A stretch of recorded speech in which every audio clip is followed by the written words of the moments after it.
하나님의 말씀 레위기 17장입니다. 레위기 17장 1절부터 마지막 16절까지 보겠습니다. 레위기 17장 1절부터 16절까지 우리 천천히 합독하도록 하겠습니다.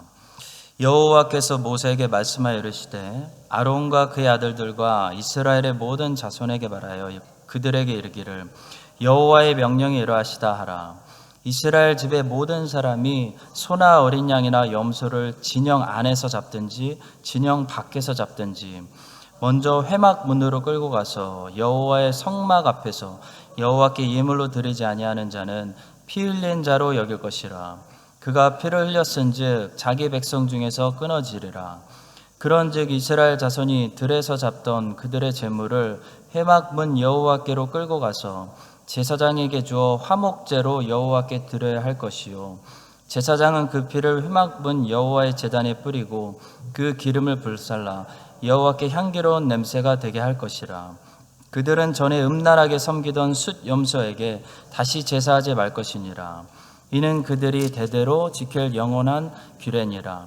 너는 또 그들에게 이르라. 이스라엘 집 사람이나 혹은 그들 중에 거류하는 거류민이 번제나 제물을 드리되 회막 문으로 가져다가 여호와께 드리지 아니하면 그는 백성 중에서 끊어지리라.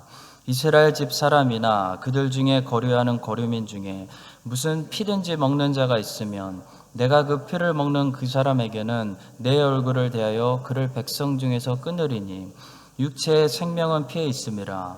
내가 이 피를 너희에게 주어 제단에 뿌려 너희의 생명을 위하여 속죄하게 하였나니 생명이 피에 있으므로 피가 죄를 속하느니라.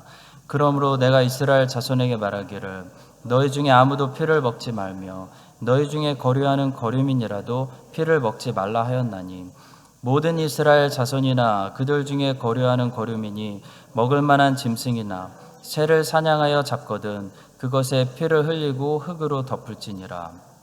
모든 생물은 그 피가 생명을 일체라. 그러므로 내가 이스라엘 자손에게 이르기를 너희는 어떤 육체의 피든지 먹지 말라 하였나니 모든 육체의 생명은 그것의 피인즉 그 피를 먹는 모든 자는 끊어지리라.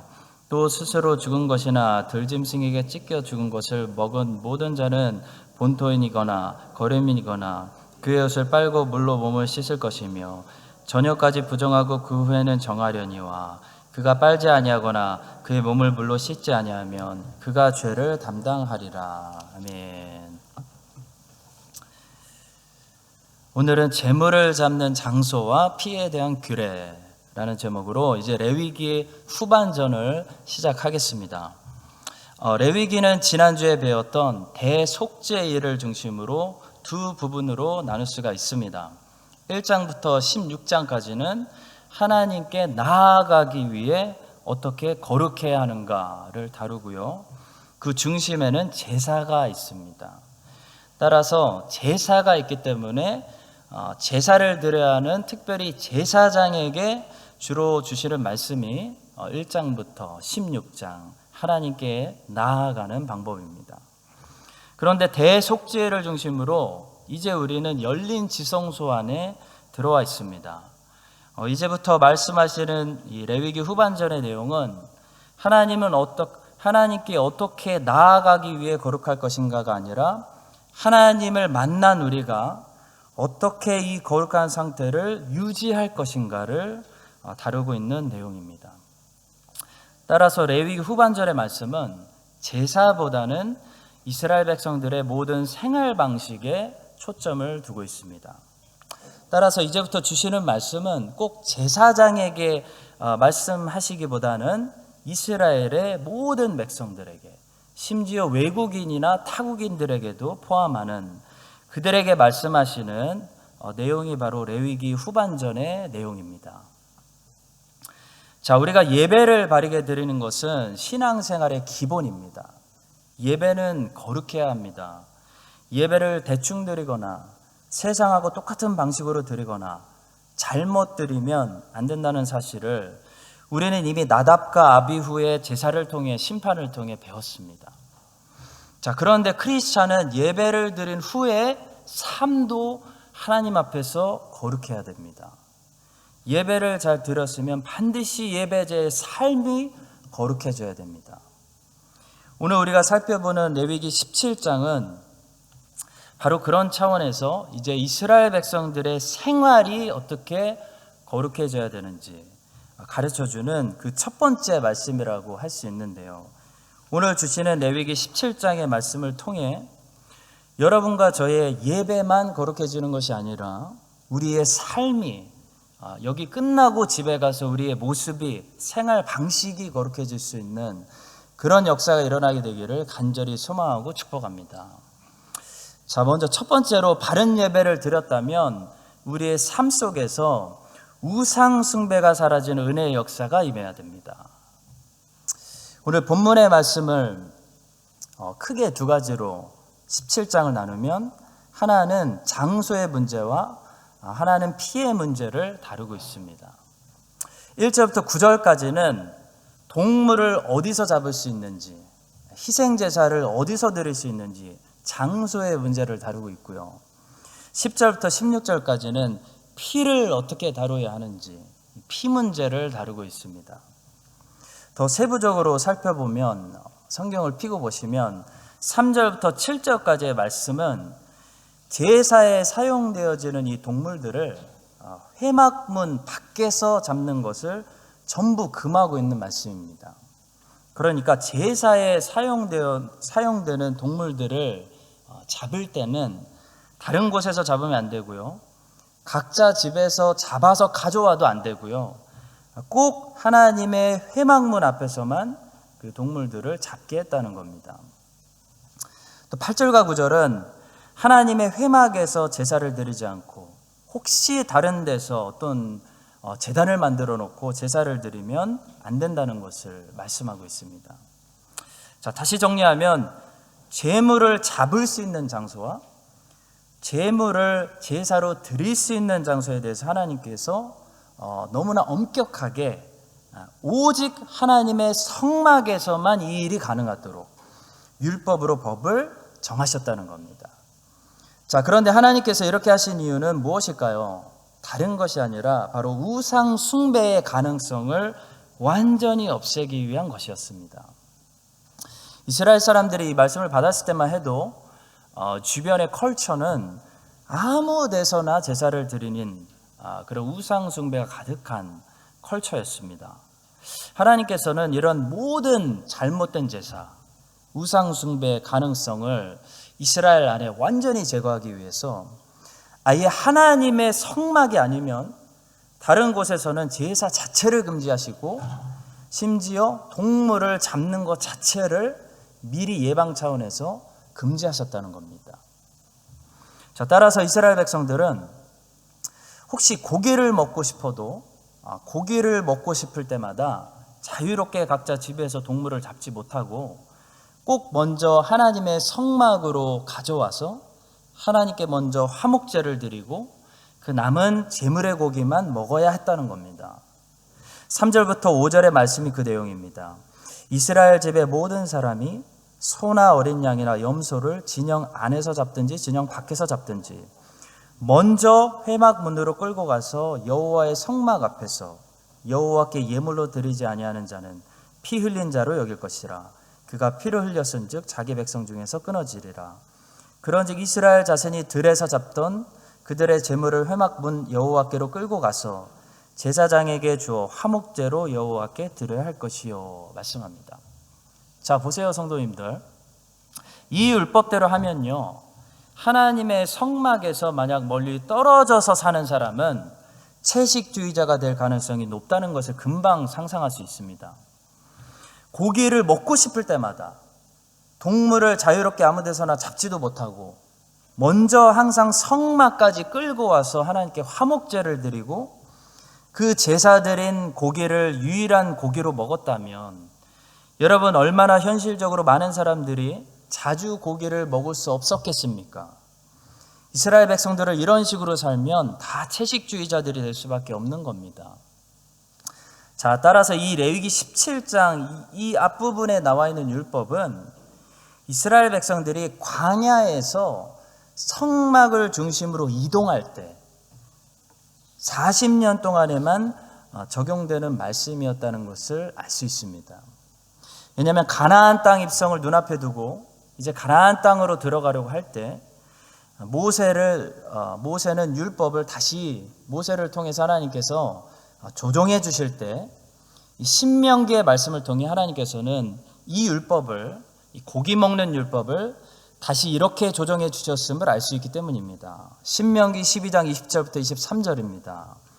내 하나님 여호와께서 내게 허락하신 대로 내 지경을 넓히신 후에 내 마음에 고기를 먹고자 하여 이르기를 내가 고기를 먹으리라 하면 내가 언제나 마음에 원하는 만큼 고기를 먹을 수 있으리니 만일 내 하나님 여호와께서 자기 이름을 두시려고 택하신 곳이 내게서 멀거든 내가 내게 명령한 대로 너는 여호와께서 주신 소와 양을 잡아 내 각 성에서 내 마음에 원하는 모든 것을 먹되 정한 자나 부정한 자를 막론하고 노루나 사슴을 먹는 것 같이 먹을 수 있거니와 다만 크게 삼가서 그 피는 먹지 말라. 피는 그 생명인즉 내가 그 생명을 고기와 함께 먹지 못하리니 말씀하십니다.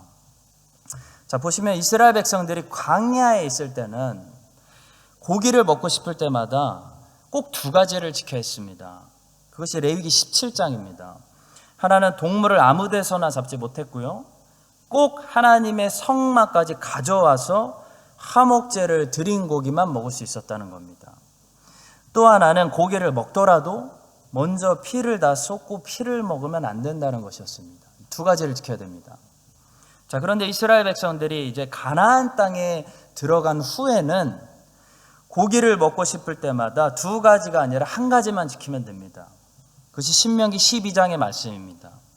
곧 하나님의 성막이 있는 곳이 너무 멀 수도 있기 때문에 이제 성막이 이동하는 것이 아니기 때문에 동물들을 아무 데서나 잡아서 먹어도 되는데요. 피는 여전히 쏟아버리고 피는 먹지 말아라 라는 말씀은 여전히 유효했다는 것입니다. 자, 그러면 우리는 여기서 이런 질문을 던질 수 있습니다. 왜 광야에서는 가나안 땅보다 더 엄격한 율법을 지키게 하셨을까? 혹시 광야에는 우상숭배 위험이 가득하고 가나안 땅에는 우상숭배 위험이 없었을까? 아니죠. 왜 하나님께서는 광야에 있을 때는 이스라엘 백성들의 혹시 모를 우상숭배 가능성을 완전히 막기 위해서 아무 데서나 동물을 잡지도 못하게 하셨는데 거의 고기를 못 먹게 하신 거죠. 왜 가나안 땅에 들어간 후에는 그 땅에 여전히 이방인들의 잘못된 제사의식이 많이 있었는데도 불구하고 이제 고기를 먹어라. 아무 데서나 동물을 잡을 수 있다라고 허락하셨냐는 겁니다. 하나님께서 주의 백성들을 광야에서 훈련하셨기 때문입니다. 이스라엘 백성들을 광야에서 훈련받은 겁니다. 무슨 훈련을 받은 겁니까?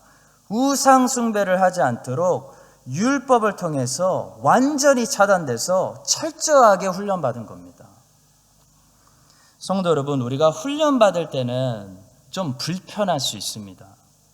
고기를 먹고 싶을 때마다 자유롭게 동물을 잡지도 못하고 먼저 성막으로 데려와서 하나님께 화목제까지 드려서 고기를 먹게 하셨다는 것은 고기 한번 먹으려면 굉장히 복잡하고 까다로웠다는 것입니다.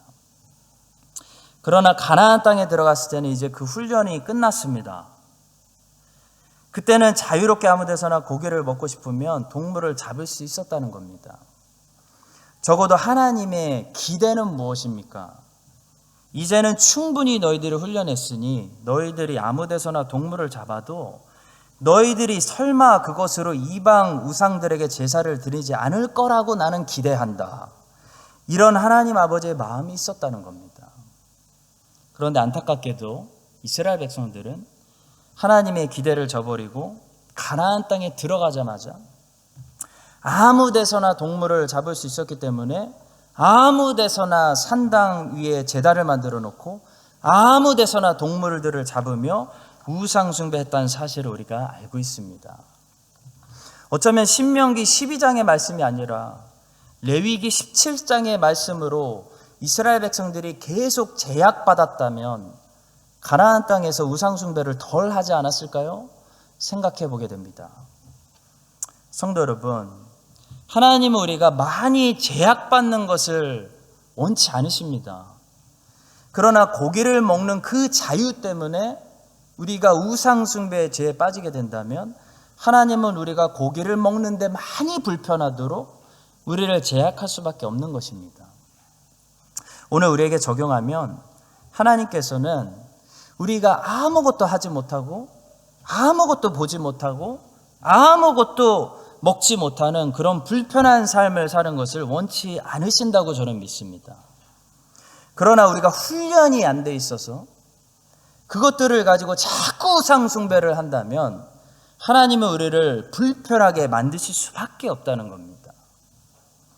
하나님이 제일 싫어하시는 것이 우상 숭배입니다. 하나님께서 레위기 후반전을 이렇게 시작하시면서 그들의 삶을 지적하시면서 이스라엘 백성들의 생활 속에서 제일 먼저 제거하기 원하시는 것은 우상 숭배였습니다. 우상 숭배의 죄가 왜 무서운지 아십니까?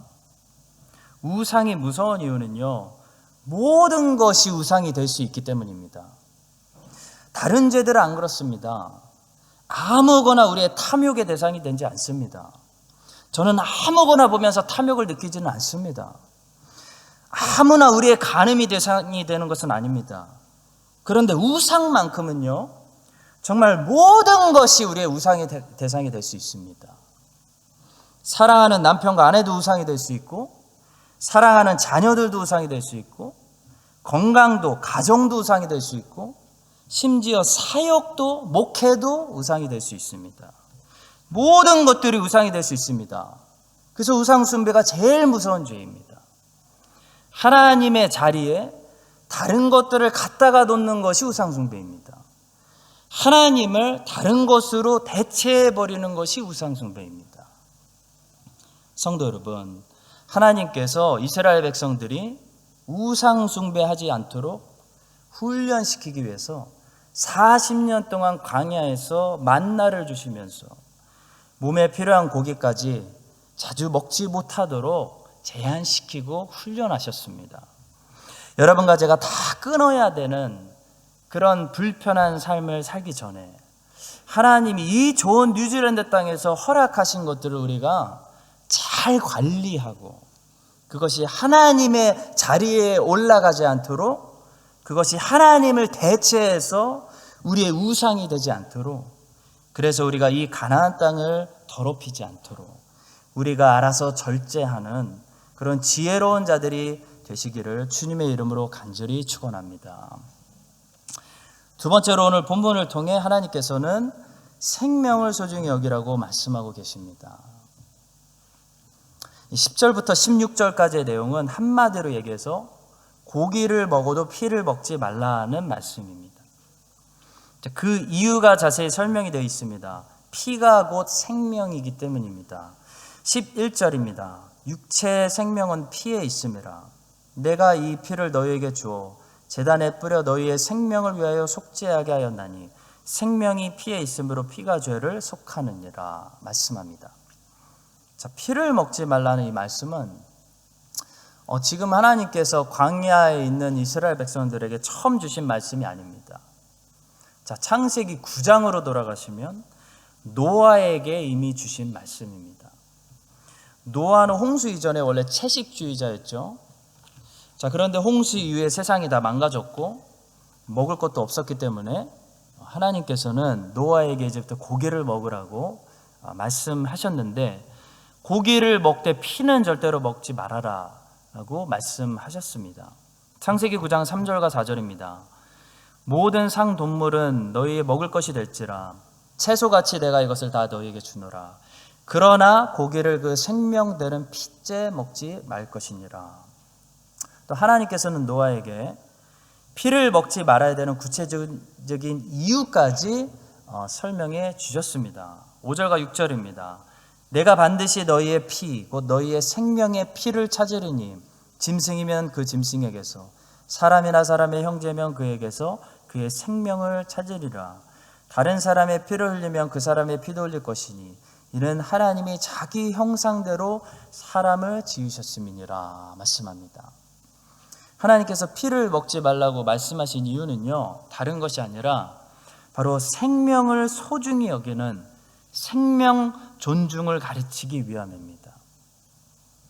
그런데 하나님께서 광야에 있는 이스라엘 백성들에게 이 사실을 오늘 본문을 통해 레위기 17장을 통해 다시 말씀하신 거고, 또 아까 말씀드린 대로 신명기 12장에 보시면 가나안 땅에 들어가는 순간부터는 이제 아무 데서나 고기를 먹을 수 있도록 이 레위기 17장 앞부분의 율법을 재조정해 주셨는데요, 뒷부분의 율법, 곧 피를 먹지 말라는 율법은 재조정해 주신 것이 아니라 오히려 다시 한번 모세를 통해 강조하셨습니다. 그만큼 중요하다는 겁니다. 신명기 12장 23절부터 25절. 다만 크게 삼가서 그 피는 먹지 말라. 피는 그 생명인즉 내가 그 생명을 고기와 함께 먹지 못하리니 너는 그것을 먹지 말고 물같이 땅에 쏟으라. 너는 피를 먹지 말라. 내가 이같이 여호와께서 의롭게 여기시는 일을 행하면 너와 내 후손이 복을 누리리라. 벌써 구약에서 세 번째 말씀하시는 겁니다. 피를 먹지 말아라. 자, 그런데 성도님들, 더욱더 놀라운 사실은 이 피를 먹지 말라라는 율법이 심지어 신약에 와서도 결코 사라지지 않는다는 겁니다. 저는 이 사실을 깨닫고 깜짝 놀랐습니다. 자, 사도행전 15장에 보시면 예루살렘 공의회가 나오는데 모세의 율법을 지키지 않고 할례를 받지도 않고 오직 믿음으로만 은혜로 구원받는다는 이신층의 교리를 최초로 교회가 공식적으로 확립을 하는 거죠. 자, 그때 야고보와 사도들이 그 이방인 크리스찬들을 향해서 그래도 이것은 하지 말아라. 너희가 오직 믿음으로 할례 안 받고 율법 안 지켜도 너희들이 오직 믿음으로 오직 은혜로 하나님 앞에 의롭게 되는 거 맞는데 그래도 이것은 하지 말아라 라고 다음과 같은 내용을 편지로 보냈다는 것을 볼 수 있습니다. 다만 우상의 더러운 것과 음행과 목매어 죽인 것과 피를 멀리하라고 편지하는 것이 옳으니라고 했습니다. 여기서 목매어 죽인 것은 당시 이방인들에게 피를 땅에 쏟아버리지 않고 동물들을 목 매어서 죽인 동물들을 그들이 피와 함께 그대로 먹는 문화가 있었음을 말해주는 것입니다. 자, 사도들은 할례를 받지 않아도 되고 모세의 율법을 지키지 않아도 오직 예수 그리스도를 믿는 믿음으로만 의롭게 된다는 이신칭의 교례를 지금 말하고 있는데요, 그런데도 불구하고 이방인들에게 이런 것은 하지 말아라, 꼭 피는 먹지 말아라 라고 가르쳤다는 놀라운 사실을 우리는 신약 성경에서 발견하게 되는 것입니다. 성도 여러분, 한마디로 성경은 노아 때부터 사도들의 때까지 동일하게 피를 먹지 말아라 라고 가르치고 있습니다. 자, 이것은 하나님께서 얼마나 생명을 존중하라고 가르치시는지, 또 사람이 잔인해지지 않기 위해서 얼마나 말씀으로 우리를 경계하고 있는지를 보여주는 아주 중요한 말씀입니다. 우리는 팩앤세이브를 통해 고기를 아주 깔끔하고 편하게 공급받습니다. 자, 제가 뉴사우스웨일즈 시골에서 학교를 다닌 적이 있는데요, 그 시골 학교에서는 이어 7 아이들에게 염소 머리를 자르고 닭 모가지를 비트는 방법을 가르쳐 줬습니다. 저는 어렸을 때 충격 먹었습니다.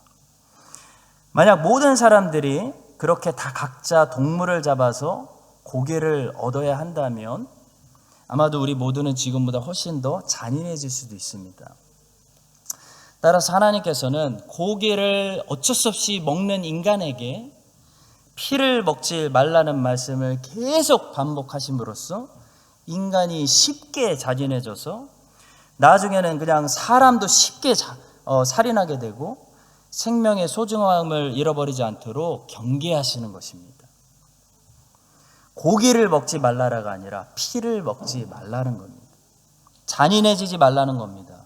생명의 소중함을 잊지 말라는 겁니다.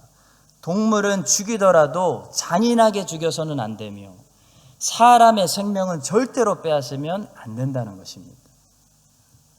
성도 여러분, 우리 하나님은 생명을 소중히 여기시는 분입니다. 온 천하보다 한 생명이 소중하다고 말씀하신 분입니다. 예수님께서는 미워하는 것도 살인이라고 말씀하셨는데 생명 존중의식이 점점 더 사라지고 있는 이 세상 속에서 생명을 정말 소중히 여기는 사람들, 그래서 천하보다 귀한 한 생명을 구원하기 위해 복음을 전할 수 있는 우리 교회가 될 수 있기를 예수님의 이름으로 축복합니다. 마지막으로 우리는 본문이 결국 예언하고 있는 주님의 피, 주님의 생명에 대해서 묵상하게 됩니다. 자, 레위기 17장의 말씀은 결국 예언적인 측면에서 보면 자기의 피를 흘려서 우리에게 생명을 주시는 메시아를 보여주고 있는 말씀입니다. 레위기 본문에서는 절대로 피를 마시지 말라라고 말씀하는데요. 왜냐하면 본문에서 피를 마신다는 의미는 남의 생명을 빼앗는다는 의미와 같았기 때문입니다. 자, 그러나 우리 주님께서는 이렇게 말씀하십니다. 예수께서 이르시되 내가 진실로 진실로 너희에게 이르노니 인자의 살을 먹지 아니하고 인자의 피를 마시지 아니하면 너희 속에 생명이 없느니라 말씀하십니다. 주님께서는 거꾸로 우리를 위해 자기의 생명을 내어주셨기 때문에 자기의 피를 우리가 마시지 않으면 우리 안에 생명이 없다고 피를 마시라고 말씀하십니다. 자, 따라서 우리는 주님의 피에 대해서 이 성경의 명령을 따라 세 가지 반응을 해야 됩니다. 첫 번째는 그분의 피를 마셔야 한다는 겁니다. 자, 주님의 피를 마신다는 것은 상징적인 말이죠. 우리가 주님과 연합한다는 것을 의미합니다. 피라는 것은 몸 안에 있습니다. 피가 몸 밖으로 나오면 생명도 몸 밖으로 나오면서 죽음을 경험하게 됩니다. 자, 따라서 피는 몸 안에 있는 건데 주님께서 주님의 피를 마시라는 의미는 주님과 연합하자는 의미이고 주님 안에 거하라는 의미입니다. 자, 그래서 크리스찬의 존재는요, 단순히 주님과 동행하는 존재가 아닙니다. 훨씬 그 이상입니다. 크리스찬이 누굴까요? 크리스찬의 존재는 하나님과 동행하는 존재가 아닙니다. 엄밀히 얘기하면 하나님 안에 있는 존재입니다. 우리는 주님 안에 있습니다. 우리는 주님과 연합했습니다. 주님과 우리는 하나입니다. 주님은 교회의 머리이시고 우리는 주님의 몸이 되었습니다. 주님의 생명이 우리 안에 있습니다. 그래서 하나님의 나라는 너희 안에 있다라고 주님이 제자들에게 말씀하셨습니다. 가지가 포도나무에 붙어 있는 것처럼 우리가 주님 안에 거하면 우리는 많은 열매를 맺는 삶이 됩니다. 이렇게 주님의 피는 우리를 주님과 하나 되게 합니다. 우리가 주님 안으로 들어가게 하는 놀라운 일을 하는 것이 주님의 피입니다. 따라서 우리는 주님의 피를 마셔야 됩니다. 상징적으로 마시라는 겁니다. 자, 두 번째로 주님의 피는 또한 우리의 믿음의 대상입니다. 따라서 우리는 그분의 보혈의 능력을 믿어야 됩니다. 피와 믿음 사이에는 둘의 관계성이 존재합니다. 구약의 출애굽기를 보시면 6월절 밤에 이스라엘 백성들은 하나님의 말씀대로 6월절 제물의 피를 어떻게 했습니까? 문설주에 발랐습니다. 바른 사람은 이 가정이 구원받고 바르지 않은 사람은 장자가 그날 밤에 죽임을 당했습니다. 자, 그런데 그걸 바르려면 무엇이 필요합니까? 반드시 무엇이 필요합니까? 믿음이 있어야 됩니다. 어떤 믿음입니까? 하나님의 말씀에 대한 믿음입니다. 하나님이 그렇게 말씀하신 대로 하실 것이다 라는 믿음이 있기 때문에 그 피를 바르는 겁니다. 그 믿음이 없이는 문설주의 피를 바르지 못하는 겁니다. 따라서 성도 여러분, 피는 믿음과 관계성을 가지고 있습니다. 우리는 주님의 보혈이 우리의 죄를 사한다는 하나님의 말씀을 믿어야 됩니다. 히브리서 9장 22절, 율법을 따라 거의 모든 물건이 피로써 정결하게 되나니 피 흘림이 없음즉 사함이 없느니라. 히브리서 10장 22절, 우리가 마음의 뿌림을 받아 악한 양심으로부터 벗어나고 몸은 맑은 물로 씻음을 받았으니 참 마음과 온전한 믿음으로 하나님께 나아가자 했습니다. 주님의 보혈은 믿는 자에게 능력을 주십니다. 주님의 보혈을 믿고 그 능력으로 사함을 받고 하나님께 나아갈 수 있게 되기를 바랍니다. 마지막으로 우리는 그분의 피를 자주 기념해야 됩니다. 주님의 명령입니다. 주님께서 그렇게 하라고, 자신의 피를 자주 기억하라고 성만찬 예식을 우리에게 제정해 주셨습니다. 고린도전서 11장 25절, 식후에 또한 그와 같이 잔을 가지시고 이르시되 이 잔은 내 피로 세운 새 언약이니 이것을 행하여 마실 때마다 나를 기념하라 하셨으니. 자, 왜 우리는 주님의 피를 자주 기억해야 할까요? 자꾸 잊어버리기 때문입니다. 피를 믿었는데 그 사실 우리가 또 잊어버리기 때문에 자주 리마인드해서 기억하라는 겁니다. 인간은 너무 쉽게 망각하는 존재입니다. 인간의 특기가 있죠. 망각입니다. 망각. 잊어버립니다. 따라서 우리는 리마인드가 필요합니다. 매일 리마인드가 필요하고 매주 리마인드가 필요합니다. 그 리마인드를 해주는 것이 바로 주의 성찬입니다. 우리는 주의 성찬을 나눌 때마다 리마인드를 받고 다시 주의 보혈을 의지하는 강한 믿음을 선물로 받습니다.